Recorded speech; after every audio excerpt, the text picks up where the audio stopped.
بسم اللہ الرحمن الرحیم۔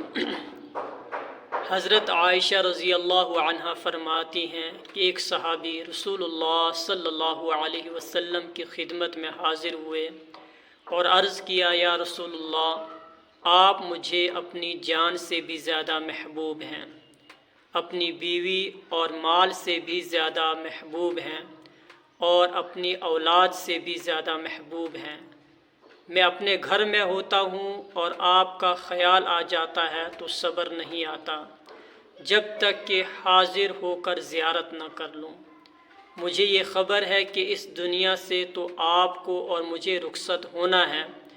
اس کے بعد آپ تو انبیاء علیہم السلام کے درجے پر چلے جائیں گے،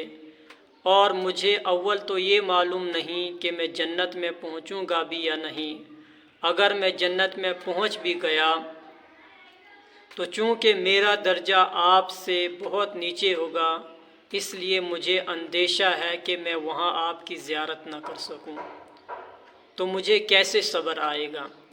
رسول اللہ صلی اللہ علیہ وسلم نے ان کی بات سن کر کوئی جواب نہ دیا، یہاں تک کہ جبریل علیہ السلام یہ آیت لے کر نازل ہوئے، وَمَن يُطِعِ اللَّهَ وَالرَّسُولَ فَأُولَٰئِكَ مَعَ الَّذِينَ أَنْعَمَ اللَّهُ عَلَيْهِمْ مِنَ النَّبِيِّينَ وَالصِّدِّيقِينَ وَالشُّهَدَاءِ وَالصَّالِحِينَ، اور جو شخص اللہ اور رسول کا کہنا مان لے گا تو ایسے اشخاص بھی ان حضرات کے ساتھ ہوں گے جن پر اللہ تعالیٰ نے انعام فرمایا ہے، یعنی انبیاء، صدیقین، شہداء اور صلح۔